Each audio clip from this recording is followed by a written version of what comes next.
Welcome, everyone. Thank you for joining us for another installment of Economic Alliance Snohomish County Coffee Chats. I'm your host, Wendy Poischbeg, Interim President and CEO of Economic Alliance Snohomish County. This morning, we are joined by local experts for a conversation around the state of mental health and substance abuse in Snohomish County.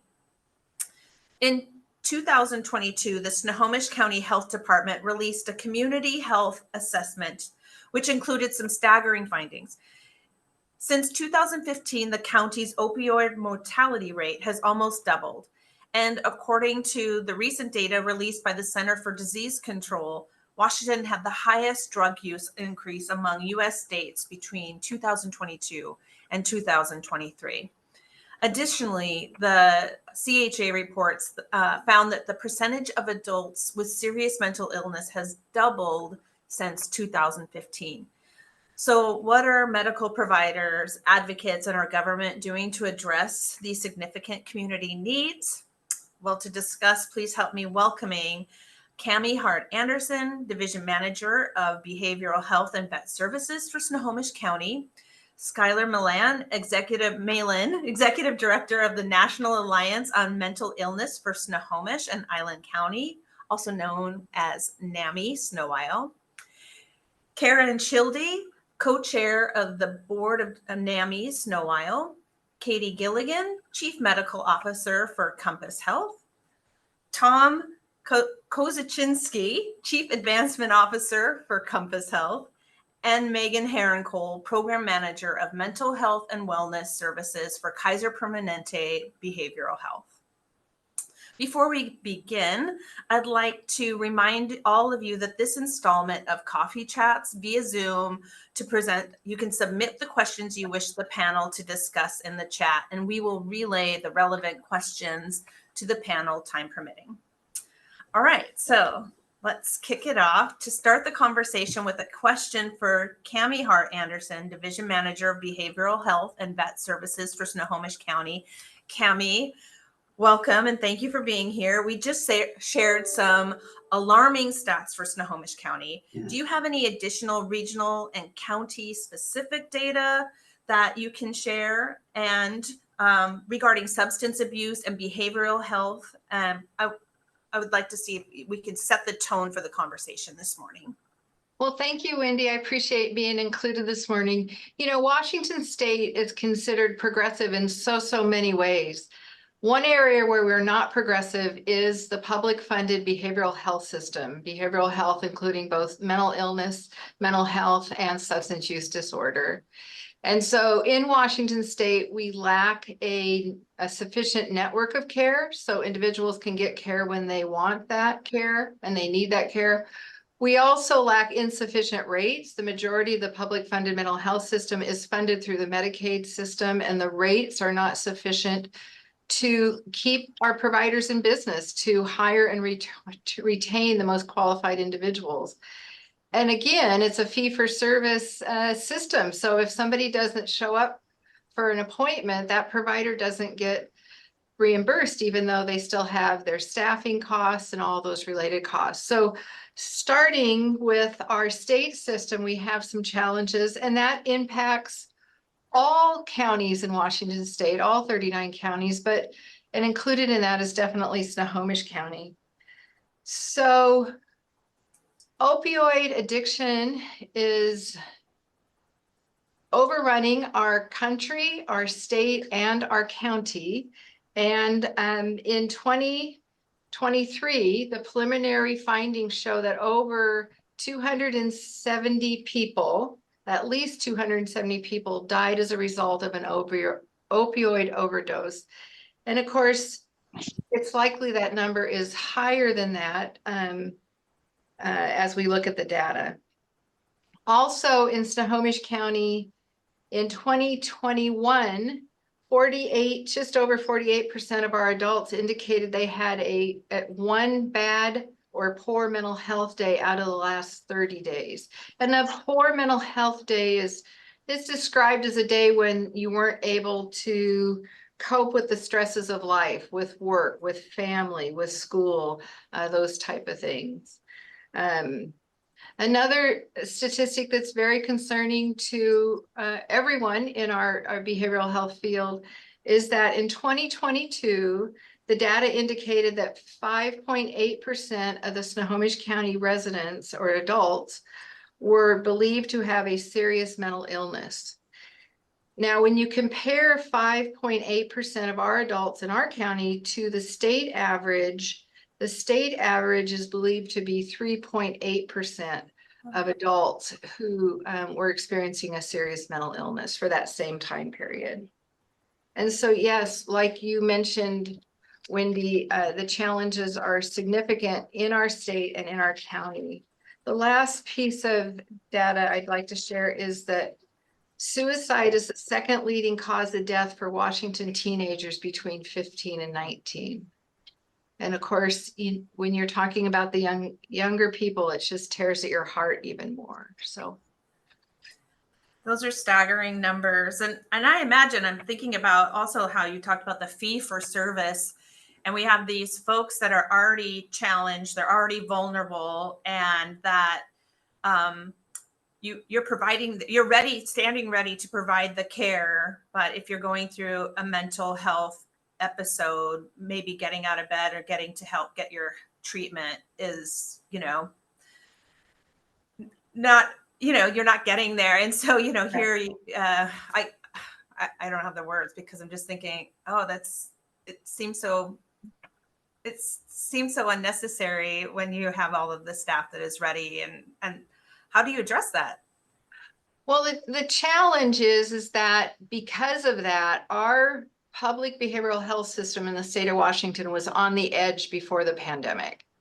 And as a result of the pandemic, our behavioral health system has severely deteriorated.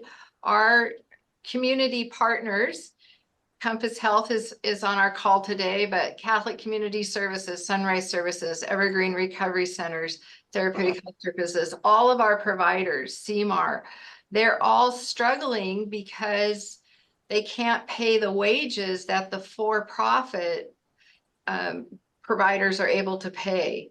And so keeping programs open, retaining qualified staff, it continues to be an unbelievable challenge. And it all goes back to, I believe, two things: the rates that are being paid by Medicaid and the structure of the reimbursement. If the person doesn't show up, you don't get reimbursed, but you still have those overhead costs. And so hopefully, sooner rather than later, the Washington state will begin addressing these challenges in a more aggressive way. Thank you. In 2023, in December 2023, Snohomish County unanimously approved the Housing and Behavioral Health Capital Fund. Cami, can you expand on how the county plans to allocate $3 million for the construction of behavioral health facilities? Of course, happy to share. Snohomish County, we try to play a piece in the problem wherever we can. And this new fund source is certainly going to allow us to help with both capital behavioral health costs, as well as really focusing on housing, a variety of different housing to better serve our residents who are indigent and low income. And so this, with these dollars, there's a NOFA or an RFP, a request for proposal out on the street right now that is open, continuously open to any behavioral health agency that's a licensed agency within Washington State serving Snohomish County. So the projects need to be built in Snohomish County. The priority for these new dollars is new capacity. Now, we're also open to proposals where they're shoring up or preserving existing behavioral health services, but our priority is increased capacity. Again, the projects must be in Snohomish County, and the primary residents that are going to be served must also be county residents. So the primary clientele that will be served need to be Snohomish County residents. And information is going to be sent out after our session this morning, where you'll have the link to the NOFA, so that if you're interested in applying for these dollars, or if you know of an agency that you're affiliated with who might be interested, we'd sure appreciate you passing that information on to them. Cammie, I'm just curious, with the increase that Snohomish County has compared to King County, that 3.8 compared to 5.8, do you think that folks are migrating up to Snohomish County because they have access to services, or is that, Well, an assumption? actually, I mean, the data shows that statewide it's 3.8% and we're at 5.8%. So I don't know about the migrating up north. When we look at our data of the individuals that we serve through our various direct service programs, typically they have roots here in Snohomish County. The majority have roots here in Snohomish County. But additionally, over the last 5 years, the county has put $102 million into the behavioral health system from our chemical dependency, mental health, 1/10 of 1% sales tax. And so where we can, we are augmenting the system. Additionally, we put 2.5 million of ARPA out for capital behavioral health efforts.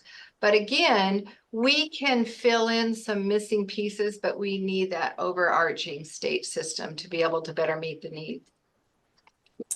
Thank you. Let's move over to our representatives from NAMI Snow Isle. Skylar, Karen, thank you for joining us this morning. NAMI Snow Isle offers free peer support, education, and outreach programs and engages mental health advocates in our communities. Can you tell us more about your organization and share some of your key advocacy efforts and initiatives? Thank you, Wendy. This is Karen. And thanks for the introduction. It is the largest nonprofit organization dedicated to improving the lives of everyone affected by mental illness, which does include advocacy. So some of our local efforts, either we have been involved or are currently involved in the advisory boards of NISPO, the Chemical Dependency and Mental Health Advisory Board, the 1/10 of 1% Sales Tax Board, the Triage Facility, and the Snohomish County Law and Justice Committee. We established Everett Clubhouse in North Everett, which is modeled after Fountain House in New York City and Clubhouse International under Hero House Northwest. Knowing the unmet need for long-term psychiatric bed capacity in Snohomish County, many NAMI families rallied to support Fern Lodge, the 90 to 180-day bed treatment facility on Tulalip land in Stanwood, by attending town halls and appeal meetings. Fern Lodge broke ground last summer, 2023, and that will add 16 beds to the existing 6 psychiatric long-term beds in Snohomish County, which by national standards should have 435 beds.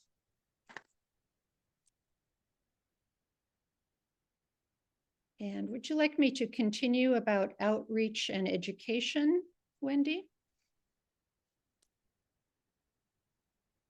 Yes, okay.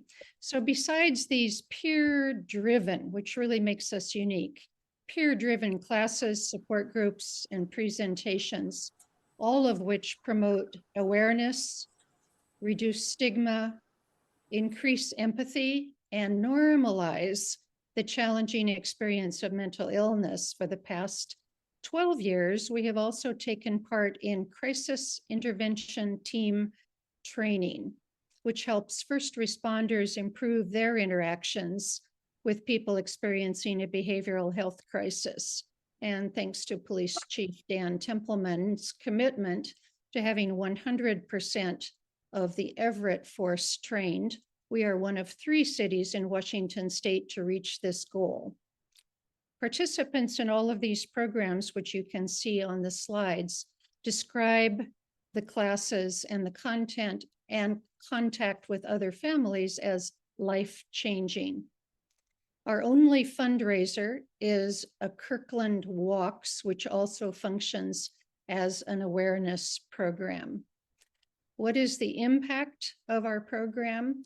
We estimated that in 2023, we reached 15,000 persons in Snohomish County, 1,000 of which were email and phone contacts, all which are staffed by volunteers.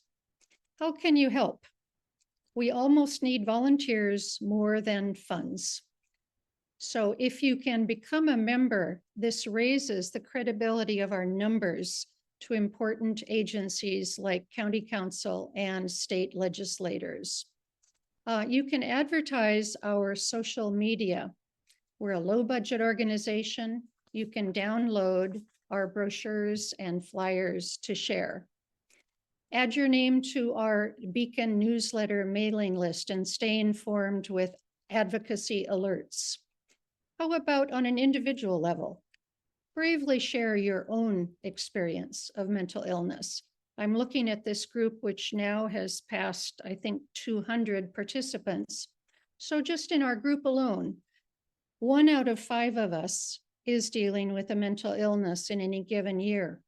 So check in with your coworkers, friends, and your family. One researcher said that just 7 seconds can mean the world to someone who feels isolated. Thank you, Wendy. Thank you, Karen. It's time to hear from our representatives at Compass Health. Tom and Katie, we appreciate you being here. Katie, can you provide a brief overview of Compass Health's approach to medical clinical delivery for behavioral health and substance abuse in Snohomish County? Yes, absolutely. So at Compass Health, we recognize that people need different levels of care, and these needs might change over time. So we offer a comprehensive range of services. That includes anything from kind of intense services like inpatient hospitalization, crisis stabilization, kind of down to our outreach programs. We have many. So we have outreach programs like our mobile crisis outreach team.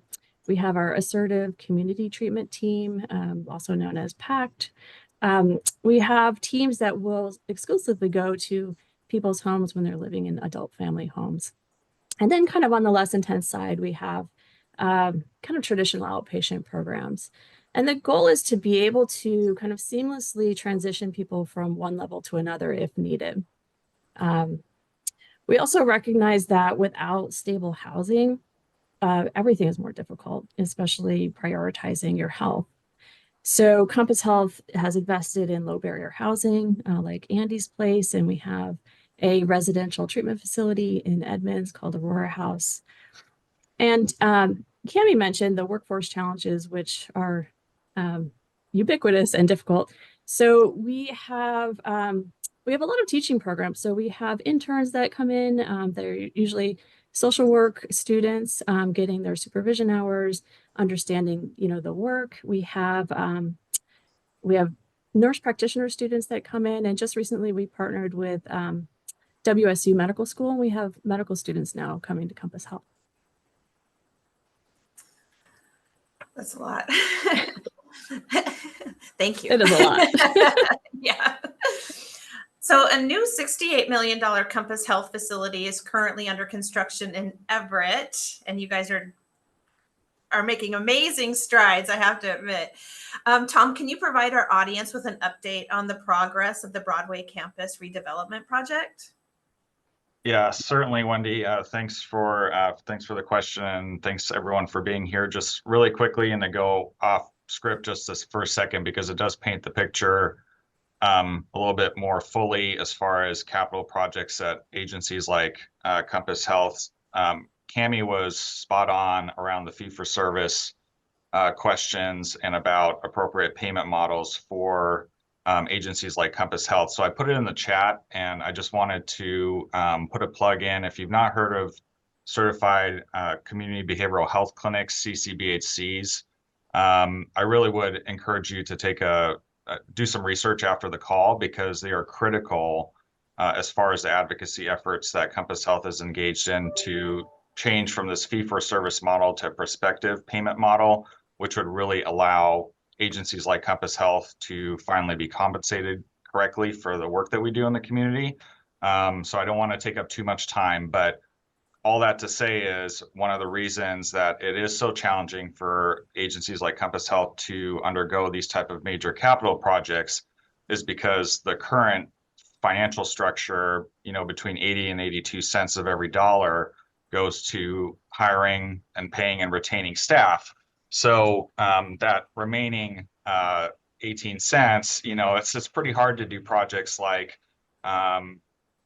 the one that we're doing on Broadway in Everett. So if you're not familiar with the project, phase 2, which is the Broadway facing side of the project, is 70,000 square feet, $68 million. It will occupy about half of the block if you're familiar with where our old facility was, and will have some of our highest acuity programs that Compass Health offers in the community, those being a 16-bed evaluation and treatment facility, which is in addition to the 16 beds we already have in Mukilteo, 16-bed crisis triage facility, which will reopen the crisis triage facility that was located in the former Bailey building.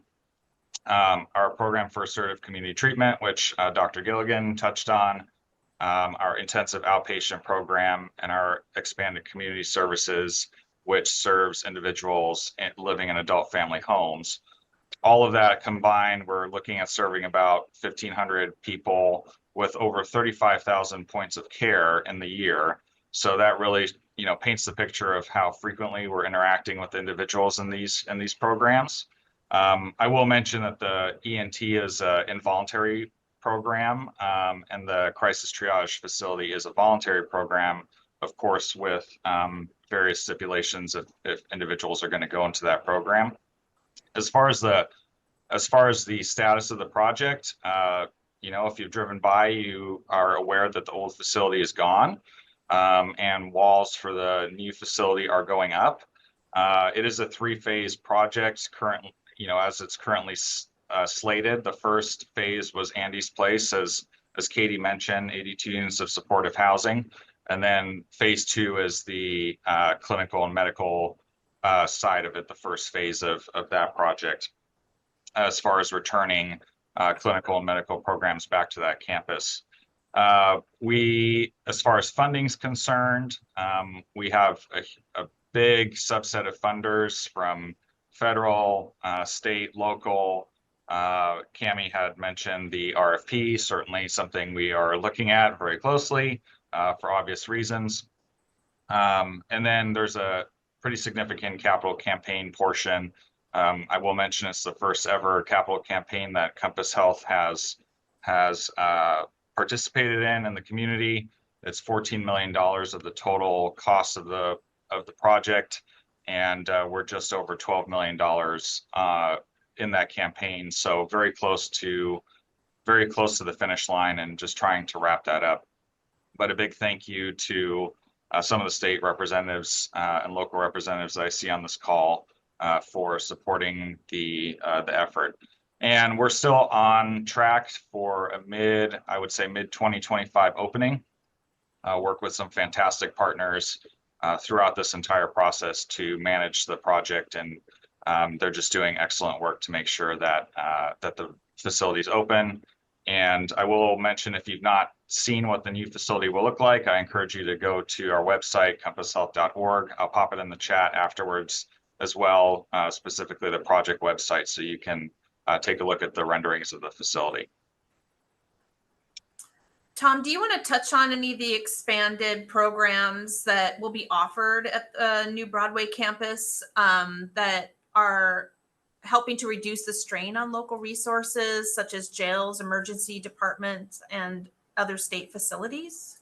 Yeah, absolutely. I mean, these programs are going to be critical to the entire fabric of the community services that are available to everybody, particularly the 2 16-bed facilities, which, the crisis triage facility in particular, with the emergency room at Providence and other hospitals, between the crisis triage facility and the ENT, over 50% of the referrals for those 2 programs are coming from emergency rooms. And so if you think about what the individuals that are in crisis sort of out in the community are experiencing, generally speaking, one of their first interactions is either with a first responder or the emergency room. Well, if they're not in a physical healthcare crisis, really the emergency room is not an appropriate place, both from a treatment perspective, financial perspective, and then for the rest of the community with individuals who really do need to be at the emergency room, it's taking up all sorts of resources that otherwise, should be available to others.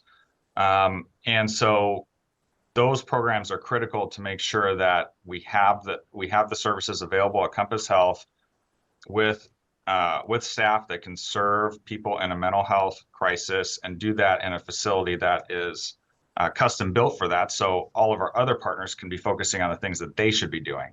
And really quickly also to touch on, just because I forgot to mention it, Katie had made a comment about the workforce shortage. If you're familiar with the old facility that was on Broadway, not anything that we would ideally have wanted. The old facility did just amazing work serving people and changing lives. But from a physical plant standpoint, it was not what we ideally would have wanted. And so in terms of the other partners in the community, we want to also portray a level of sophistication in the services we provide, have that be in a state-of-the-art facility, make sure that people feel comfortable using the services, be that first responders, emergency rooms, or most importantly, the people actually getting served or their family members. So it all plays together. We're a critical part of the healthcare system and of the fabric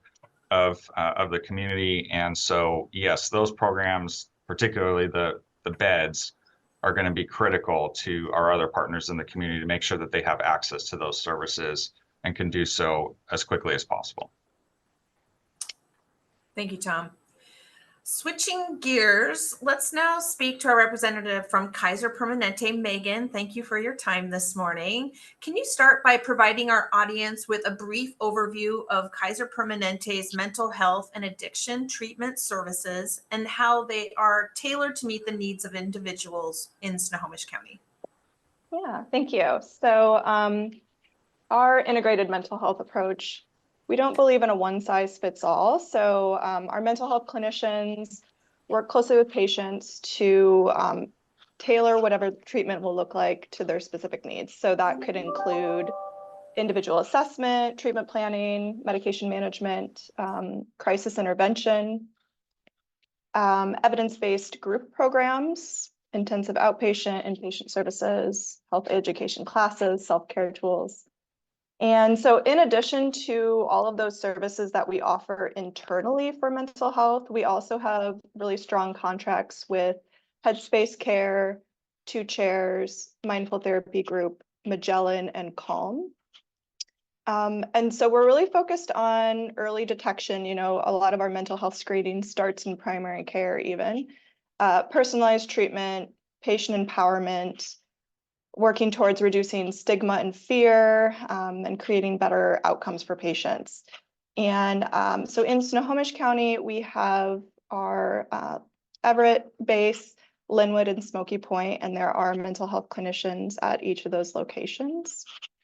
As far as our addiction recovery services, so that is an area that we are planning expansion in Snohomish County. Right now, our addiction recovery services operate in King County and Pierce counties, like I said, with plans to expand. In the meantime, we rely on some of our primary care providers that can provide Suboxone treatment. And then we also have partnerships with Evergreen, Providence, Therapeutic Health Services, and Ideal Option too. So right now, leaning on some of our community members, but recognizing the need, as we've already talked about. I got to visit your facility yesterday and your new expansion that you have in downtown Everett, and that's really exciting that that you have that growth there and that you're going to be able to expand some of those services. To our representatives for both Kaiser and Compass, how are you innovating and integrating technology such as telehealth solutions into your mental health services to enhance accessibility and convenience for patients in Snohomish County. Megan, do you want to start? Sure. Yeah, so any of our mental health services and addiction recovery services are accessible through telehealth. So again, that could include individual sessions, group therapy, medication management, some psychological assessments. It depends on what that looks like, case management services, and also connecting to community resources. We have community resource specialists integrated in our mental health system. And so all of those visits are available through video and phone if necessary. And we also have, we call it rapid engagement. So when someone is calling in for mental health services, they can have their intake done over the phone or video, or even we have a mental health care chat option through the Kaiser app. So it's similar to if you're wanting to chat with a doctor and you don't want to wait on the phone forever or try to go to an urgent care, you can talk to a clinician through the chat, and they can also refer to additional services after that. And then we also have so another way we use technology is we also have some algorithms that are built into our electronic record systems. And what they do is they look at past scores related to mental health symptoms, and they help us to identify which patients are higher risk for suicide. So of course we have our own clinical assessment and clinical judgment as we're meeting with patients, but then there's this additional information and data that we can gain from to identify, you know, especially as Cami mentioned, you know, some teens that maybe when you're meeting with them in the moment, they're not expressing suicidal ideation, but recently, or, you know, things like that, where it might be a good idea to do additional assessment. So we utilize those algorithms as well. Something I learned yesterday is that lack of broadband to some of our really underserved communities could have an impact on telehealth and video. So as our legislators, I know they're on the line, and as we advocate for access to broadband and fiber, there are unintended or consequences of not being able to have the access to the internet and high quality video for some of our most vulnerable communities. So I just learned that at our visit yesterday. So Dr. Gilligan, do you want to tackle that? Not Yeah, the video sure. question, but please tackle the broadband. That is a barrier. That is a barrier. And I think there were some efforts during COVID to kind of increase the broadband, and I'm not sure if that maybe went away with COVID. But we also have, you know, telehealth services. The interesting thing that we've noticed after the pandemic is that a lot of people want to be seen in person again. And so we've really made an effort with our providers to be in person so that people can choose to come in to the clinic or get telehealth services. So that's been really interesting. A lot of times they'll choose to come in person.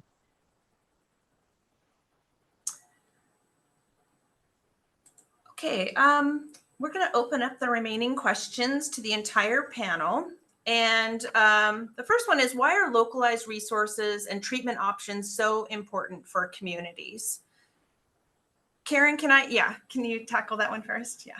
Well, we have many NAMI families, including ones from Eastern Washington, who know the uniqueness of the Providence Colby campus urgent care drop-in as so significant that they will travel from any distance to get to it. And then on the other side, once we have the closure of the triage center in Everett for 3 years, we see how much we miss it. So we need to advise families, unfortunately, to drive 62 miles to the north to the Whatcom County Stabilization Center. So when we don't have it, we certainly miss that local resource.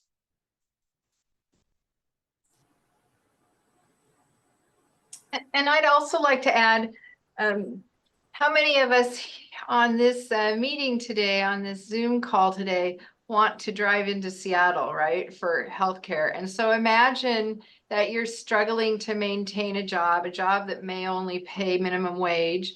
Your car is not reliable if you have a car, and how can you afford, you know, almost $5 a gallon? And so we have a number of individuals who have many, many struggles, and having services available close to them, and also quality services and services that when they're ready, that the service is ready. So that, that really needs to be the goal of all of us in Snohomish County, in the state.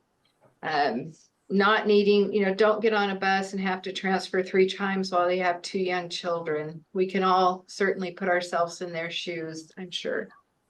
Yeah. Well, just to piggyback off what Cammie just said, because I was going to say something similar, for the individuals that Compass Health is serving, a Medicaid population, primarily with many barriers to access to care, transportation certainly being one of them, in addition to all sorts of other things that may come up in life, having those resources available locally. So you are able to actually, make your appointment and to also remember that for a lot of individuals that Compass Health serves, I know this terminology may be used elsewhere, but we're sort of their healthcare home or their first stop, right? Because the mental health issues that they're dealing with are maybe their primary health concern, and then they're hopefully within that process, the other aspects are getting taken care of as well. But it's critical that we be a regular part of their healthcare journey. So if they don't have access to that, and a physical plant that they can get to very easily, then none of that ends up happening. And so particularly again with our population, we really need to be doing that in facilities that promote the dignity and respect that certainly the individuals that are providing the service are giving to our clients, but also do that in a facility that communicates that as well. Thank you. Maybe you can stay on this one, Tom. Are there any specific populations or demographics within Snohomish County that are disproportionately affected by substance abuse and behavioral health issues? And then what targeted interventions are the programs from either, we're going to go around the room, are you implementing to support these specific demographics? Well, I'll let Katie address the specific question around disproportionate impact on substance abuse. I will say though, one area that we're finding that, and I don't have any answers yet to it, but may end up being a focus at some point, who are those individuals on commercial insurance that also fit sort of the typical Compass Health model. So what I'm suggesting for instance is potentially a 22-year-old who is still on their parents' insurance but is unemployed, that and may have a lot of the other characteristics of the clients that we serve, but has that commercial insurance piece. What is Compass Health's role in the future of serving that individual? Right now, it's very, very, very limited because of the commercial insurance question. But certainly if you sort of look holistically at the population we serve, that might be a person that we would need to focus on in the future. But I just wanted to mention that because it has come up a few times. And then Katie, if you wanted to touch on the substance use piece, you probably know quite a bit more than I do. I mean, what we see with our clients is that, people who are struggling with, lack of housing, lack of something to do, that kind of boredom, people who are on disability income and, are really limited in what they can do on a day-to-day basis, and this kind of disengagement. These are the people that we see really struggling struggling with the substance use issues. Would anyone else like to address specific populations or demographics? Well, go ahead. Go ahead, Kim. Yeah, I mean, all of us are aware of some of the ethnic groups and that are inordinately affected by suicide. But in addition to those, we do have a class called Homefront for military service members and veterans, as well as a specialized support group for their needs. We also would like to expand our linguistic capacities. We have several signature national classes that are available in Spanish And in addition to that, we have every third Saturday an overview for 4 hours called Family and Friends of Mental Illness, which has written materials available in 11 different languages. Thank you. Megan? So I was going to mention, again, with our teen populations, we see higher risk for suicide, also transgender persons. So in addition to access that anyone would have to crisis support, individual and group therapy, and other safety protocols, we do also have a gender health department and an adolescence center that's for more specialized needs for adolescents. And then we also, within mental health and wellness, we have our anti-racism committee too. So that's made up of leaders and providers devoted to understanding how systematic racism impacts our colleagues as well as our patients. Great. Cami? Thank you. I wanted to mention an effort that we've had underway for a number of years now. It's Student Support Advocates, and we're in 11 of the 14 school districts. And so our Student Support Advocates work with students who are identified by their teachers or the people working in the kitchen or the bus driver as maybe struggling in some way. And so our Student Support Advocates work with not only the student, but also their family or in a number of roles. We also do a lot of work helping our individuals who are experiencing homelessness. And you may have heard of the Carnegie Resource Center. The Carnegie Resource Center is open Monday through Friday here on the county campus in a beautiful old building where a number of providers come together every week, from Hausers to DSHS to where can I get reading glasses, a number of services that Pioneer operates that on behalf of the county. So that's a resource you may want to become familiar with. Now that is a really valuable resource. And that leads me into this next question is how are your organizations collaborating with other stakeholders such as healthcare providers, law enforcement agencies, government agencies, or nonprofit organizations to coordinate efforts and resources for substance abuse and behavioral abuse? Cami, do you want to start with that one? Sure. Thanks, Wendy. Well, again, I mentioned that we focus quite a bit of effort on helping those individuals who are experiencing homelessness and some of whom also are struggling with addiction.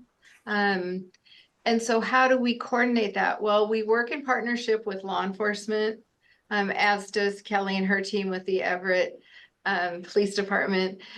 We work with community transit. We have a contract with community transit to have our Scout team members partner there. We've done a pilot with Snow Isle Libraries not too long ago, but as that person moves through different pieces of our society, we then will work with them while they're in the jail, in the Snohomish County Jail, and ideally be able to move them directly into our behavioral health diversion center.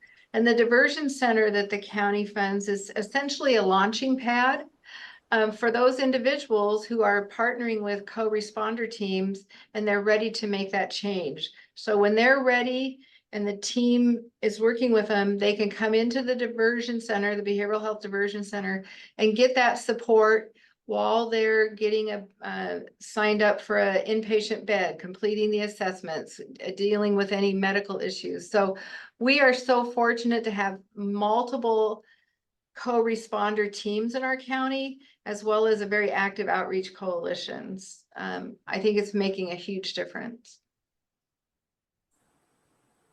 Thank you. Tom, do you want to talk about partnerships and collaboration? Sure. Yeah, partnerships and collaboration have been just a huge part of Compass Health for a long time, not only from the perspective of us providing our services to partner organizations and really focusing on our core competencies. A great example is Cocoon House here in Everett, where certainly, they're focusing on a population, homeless teens in this case, that really is not in the area of expertise of Compass, but obviously in that sort of situation, folks are coming with oftentimes some pretty severe mental health issues, behavioral health issues. So does it make sense for Cocoon House to provide mental health services on their own and try to, navigate this pretty complicated landscape, or do we partner and work together so they can focus on what they do best and we can focus on what we do best? Well, I'm implying that the answer is yes, because we've had that partnership for a very long time with them. And that also works the other way around, where particularly with law enforcement and the emergency rooms, which I touched on, previously, that those are individuals that, if we did not have those strong bonds, that perhaps we would not be getting to. And so particularly with law enforcement right now, that they are critical partners in our care delivery model, particularly, if you think about sort of the general population and individuals, residents out there that are experiencing some of this in their daily lives, for better or worse, a lot of the time, 911 is the first stop. And we've really seen a commitment by our local law enforcement to increase their competencies around mental health and interacting with individuals in mental health crisis. And so, it really is a critical component to Compass Health to make sure that if there are individuals that are in crisis, either emergency room, law enforcement, we had a great partnership with Snow Isle at times because, folks were showing up to libraries and sort of hanging out all day, same time, same place, right? That's sort of what I'm implying here, is that we can't just always assume that everyone's going to come to Compass Health's doors. Yes, that does happen. Of course, it happens the majority of the time. But there is, on the higher acuity end, individuals that really do interact with other partners in the community. I see Katie unmuted, so. Yeah, I did. I just wanted to add that since 2018, we've had a regular monthly community partners meeting going on that's co-chaired by Compass Health and Providence. And it's really well attended. And it's a great way for us to share what programs are out there and make those connections so that, it just kind of fosters further partnership. Karen? Yeah, NAMI families and individuals who've been affected by mental illness get pretty passionate about interacting with any number of these organizations in the community. And to help them channel that passion, we offer training courses for learning how to tell their story to legislators and representatives of all these agencies. And that course is called SMARTS. And we have feedback from legislators that tell us that the NAMI families are some of the most appreciated visitors during lobby day because they're brief. Yes. Remind me of that the next time I go to lobby day. Hey, we're running out of time. I did want to just, I noticed in the chat that Mayor Frizzell from Linwood had said that, there's a perception we don't have enough providers due to insurance companies. They do not pay for mental health care. How do we lobby major insurance providers to cover mental health costs so more people will go into the field and help with the supply of providers? Any comments from our panel? Well, I'm familiar with the public side of things, not so much private insurance like we all may have. But as far as the insurance, Apple Health, that covers care for our indigent low income in Washington State through the Apple Health program, those rates, I understand, are set through the state government, the healthcare authority. And so when we are talking with our representatives and our delegation, it's always good to bring that topic up at that point. Yeah, and a follow on was Drea, who says not only do nonprofits seem to not be able to compete with the market rate compensation, but it doesn't seem like they have the resources to provide the required training to their staff to maintain the funding and the compliance. And so these are some big issues. I wish that we had more time. I do need to lob just like one more question before we wrap up and give you back your time.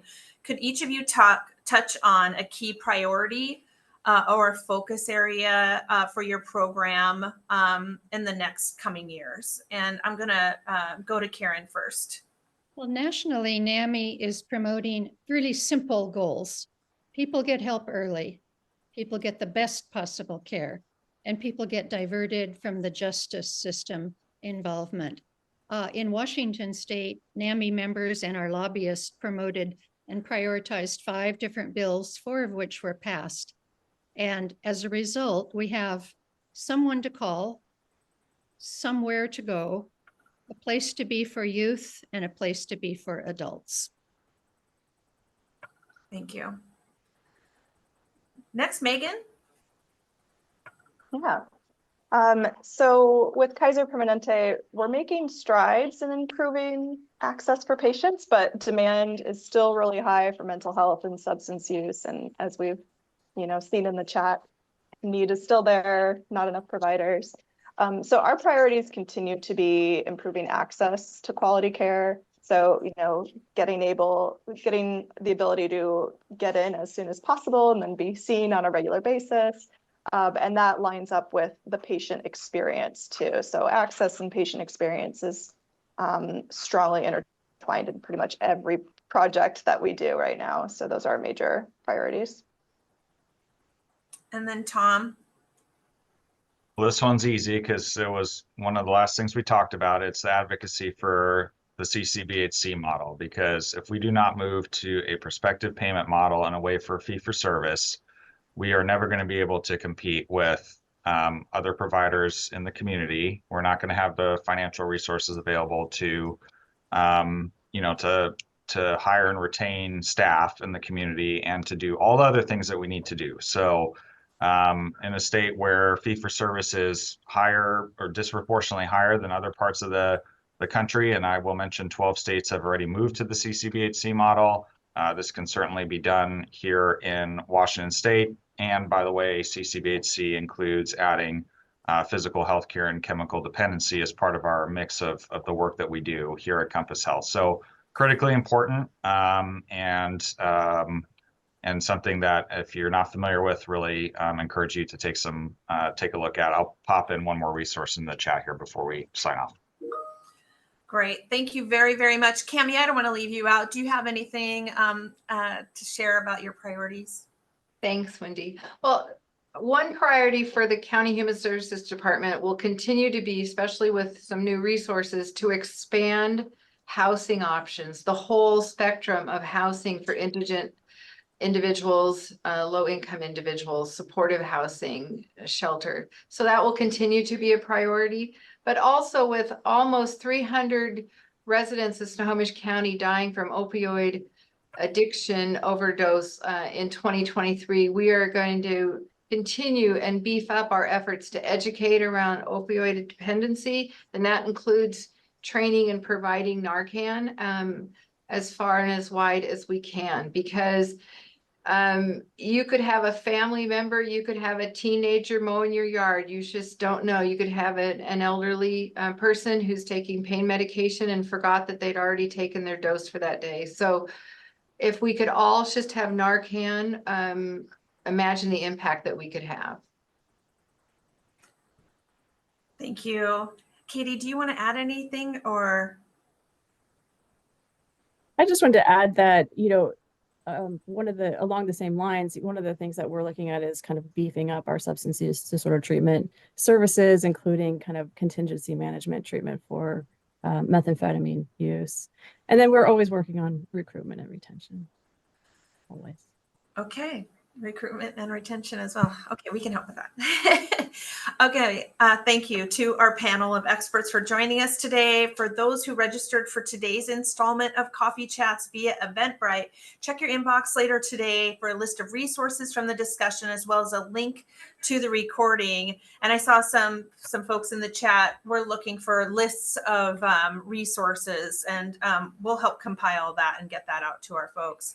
Before we go, here's a couple of announcements from EASC. On May 28th, we will host the 2024 Snohomish County Update beginning at 11 a.m. Join us at the Boeing Future of Flight for an informative discussion featuring Snohomish County Executive Dave Summers.